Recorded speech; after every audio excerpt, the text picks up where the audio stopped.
अस्सलाम वालेकुम नाज़रीन, मेरा नाम डॉक्टर शमाइला हनीफ है और मैं बतौर प्रोफेसर गायनेकोलॉजी और obstetrics Fatima memorial hospital Lahore में काम कर रही हूँ।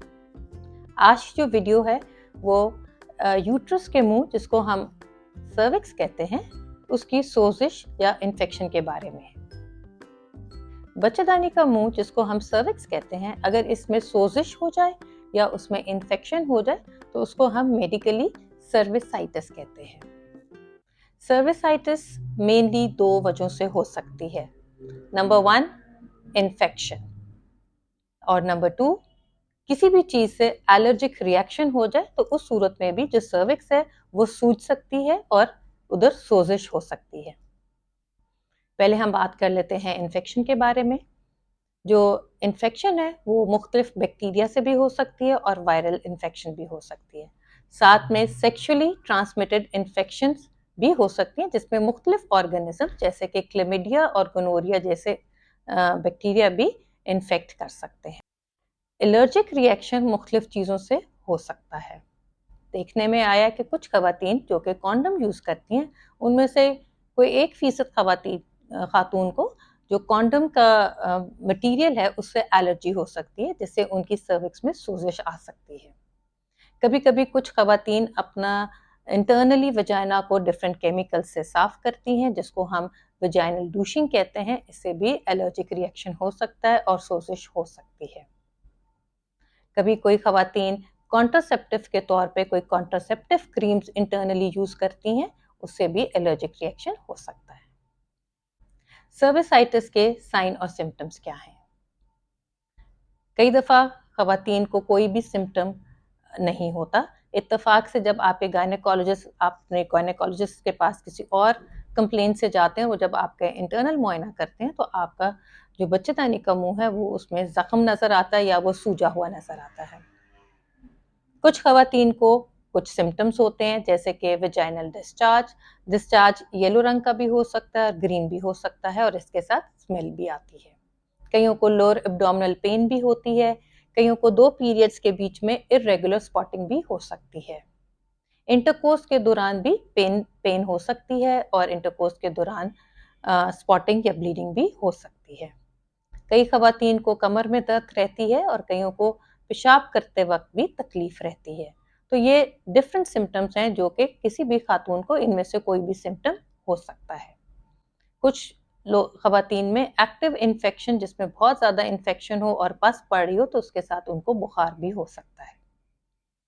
अगर आपको ऐसे सिम्टम्स हैं तो आप अपने गायनेकोलॉजिस्ट को रुजू करें। जब वो आपका मुआयना करेंगे तो आपका सर्विक्स वो जब मुआयना करेंगे तो वो नज़र आ रहा होता है कि उसमें कोई ज़ख्म बना हुआ है या कि उसके अंदर डिस्चार्ज उधर से निकल रहा है या कि वो सूजा हुआ है।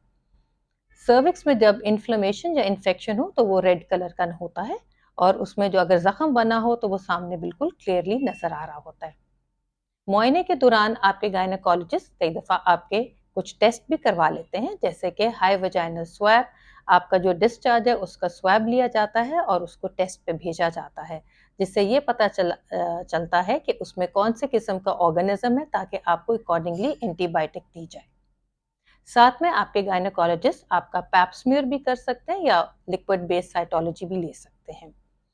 इन टेस्टों का मकसद बेसिकली ये होता है कि आपके बच्चेदानी के मुंह के सेल्स को टेस्ट के लिए भेजा जाता है, उसको माइक्रोस्कोप के अंदर देखा जाता है और ये चीज़ की तशखीस की जाती है कि जो सेल्स के अंदर चेंजेस हैं उसमें कोई ऐसे चेंजेस तो नहीं है जिनको अगर बर वक्त ट्रीट ना किया जाए तो कुछ सालों तक उधर कैंसर ना बन जाए।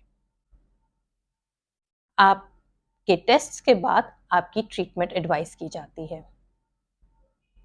सर्विक्स का एक मेन फंक्शन ये भी है कि वो बैरियर के तौर पे फंक्शन करता है, यानी कि बाहर से या वजाइना से कोई भी बैक्टीरिया या कोई और वायरल इन्फेक्शन यूट्रस के अंदर ना जा सके।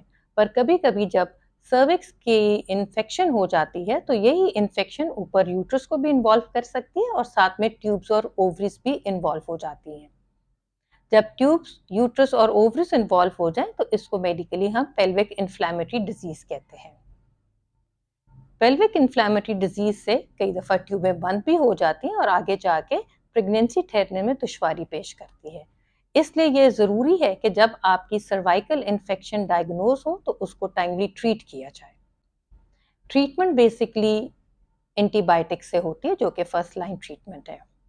एंटीबायोटिक्स अकॉर्डिंगली आपका जो कल्चर रिपोर्ट है उसके अकॉर्डिंगली दी जाती है, नहीं तो कई दफ़ा आपके डॉक्टर आपको ब्रॉड स्पेक्ट्रम एंटीबायोटिक्स देते हैं। अमूमन मोस्ट केसेस में आपकी जो इन्फेक्शन और इन्फ्लेमेशन है वो एंटीबायोटिक के कोर्स से बिल्कुल ठीक हो जाती है। बहुत ही कम चांस है कि किसी खातून की जो ज़ख़म है वो ठीक ना हो। ऐसी सूरत में आपके गायनेकोलॉजिस्ट एक और प्रोसीजर का मशवरा देते हैं जिसको सर्वाइकल कॉटरी कहते हैं। आम ज़बान में कई दफ़ा आप लोगों ने सुना भी होगा कि ज़ख़म को जला देने के बारे में डॉक्टर ने तजवीज़ की थी। सर्वाइकल कॉटरी में जो ज़ख़म है उसको बर्न कर दिया जाता है, जो इन्फेक्टेड सेल्स हैं वो डैमेज और डिस्ट्रॉय कर दिए जाते हैं। उसके बाद आइंदा 4 और 6 हफ्ते में वहाँ एक हेल्दी टिश्यू ग्रो करने लग जाता है। इस तरह आपका जो सर्वाइकल इन्फेक्शन या इन्फ्लेमेशन है वो ठीक हो जाता है। कुछ बातें इस बारे में बताना चाहूँगी कि आपको क्या तदाबीर लेनी चाहिए ताकि आपको रिपीटेड इन्फेक्शन, सर्वाइकल इन्फेक्शन ना हो। नंबर 1, जब भी आप सेक्सुअल इंटरकोर्स करें तो ये ध्यान रहे कि अगर आप कॉन्डम यूज़ करें तो आपको सेक्सुअली ट्रांसमिटेड इन्फेक्शन होने के चांसेस बहुत कम हो जाते हैं। जो ख़वातीन वजाइना के अंदर as a menstrual hygiene product as a tampon use करते हैं, उसको जिस तरह हदायत दी जाती है कि इतने घंटों में उसको चेंज करना चाहिए, उसको आपको फॉलो करना चाहिए। अगर टैम्पून बहुत लंबे टाइम के लिए अंदर पड़ा रह जाए तो उससे भी इन्फेक्शन, इन्फ्लेमेशन और सोजिश रह जाती है। वजाइना को इंटरनली किसी भी केमिकल से साफ करने की ज़रूरत नहीं है, जिसको हम वजाइनल डूशिंग कहते हैं, उसकी बिल्कुल भी ज़रूरत नहीं है। ये ज़रूरी बात है कि सब ख़वातीन अपने प्राइवेट पार्ट्स को बाहर से बिल्कुल अच्छी तरह साफ रखें, उनके हाइजीन का ख्याल रखना चाहिए। बाहर से साफ करने के लिए सिर्फ प्लेन वाटर ही आप यूज़ करें और पानी से साफ करने के बाद उस जगह को बिल्कुल सुखा देना चाहिए। तो आज की वीडियो सर्वाइकल इन्फेक्शन के बारे में थी और इसके बारे में कि किस सिम्टम से प्रेजेंट करते हैं और उसकी क्या ट्रीटमेंट होती है। अगर आपको सर्वाइकल इन्फेक्शन के बारे में कोई क्वेरी है या कोई सवाल आपने करना है तो आप कमेंट सेक्शन में कमेंट कर सकते हैं। खुश रहें और अपना बहुत सारा ख्याल रखें। शुक्रिया।